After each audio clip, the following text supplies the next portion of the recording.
اللہ یا رحمان یا اللہ یا رحمان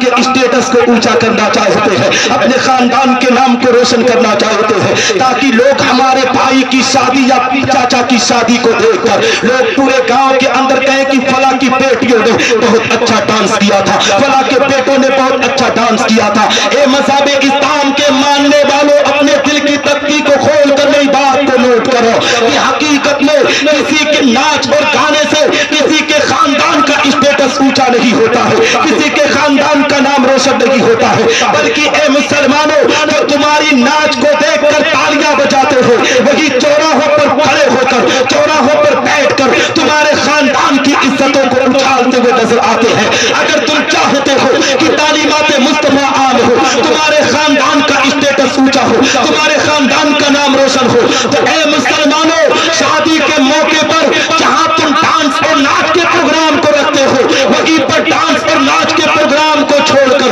سنت رسول کے مطابق مدرسوں کے استادوں کو بلا کر اپنے گھر پر قرآن کی تلاوت کیا کرو۔ حقیقت میں اپنے گاؤں، اپنے علاقے کے کسی یتیم بچے کو لا کر اس پر صدقات و خیرات کر دیا کرو، اور اللہ و رسول کی محفل کو سجا کر آپ ان کاموں کو جب انجام دے دیں گے تو میرا دعویٰ ہے مسلمانوں، ایسی شادی میں اللہ کی برکتوں کا نزول ہوگا، اللہ کی رحمتوں کا نزول ہوگا، آپ کے خاندان کا نام روشن جہاں بھی ہوگا، اور کل میدان محشر میں جنتیوں کی صفوں میں آپ کھڑے ہوتے ہوئے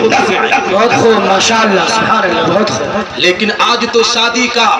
ماحول اتنا بگاڑ دیے ہیں لوگ کہ آج شادی ہوتی ہے، شادی ہونے کے بعد اے مسلمانوں آپ نے غور کیا ہوگا، جیسی ہی شادی ہوتی ہے، شادی ہوتے ہوئے ابھی 1.5 مہینہ 2 مہینہ نہیں بیتنے پاتا ہے، جو بہو ہمارے گھر میں آج اپنے آپ میں اپنی زندگی کو بسر کرنے کے لیے دلہن بن کر آئی تھی، وہی بہو ہمارے گھر کو برباد کرنے پر آمادہ ہوتی ہے، ہمارے گھر کے اندر اے مسلمانوں اکھاڑے کا میدان بن جاتا ہے۔ تب لوگ جانتے ہو کیا کرتے ہیں، اپنے مدرسوں کے علماء کی طرف رخ کرتے ہیں، اپنے مسجدوں کے امام کی طرف رخ کرتے ہیں، اور کچھ باباؤں کے پاس جا کر ان کے قدموں میں گر جاتے ہیں، بابا جی ہماری مدد کر دو، مولانا صاحب ہماری مدد کر دو، امام صاحب ہماری مدد کر دو، اس لیے کہ ہماری بہو جب سے ہمارے گھر میں آئی ہے ہمارے گھر کو برباد کر رہی ہے، ہمارے گھر کو اکھاڑے کا میدان بناتی ہے۔ مولانا صاحب آپ یہ مدد کر سکتے ہیں، امام صاحب آپ یہ مدد کر سکتے ہیں۔ اے مذہب اسلام سے تعلق رکھنے والے لوگوں کان کھول کر سنو، آپ اگر اپنے بیٹے یا بیٹی کی شادی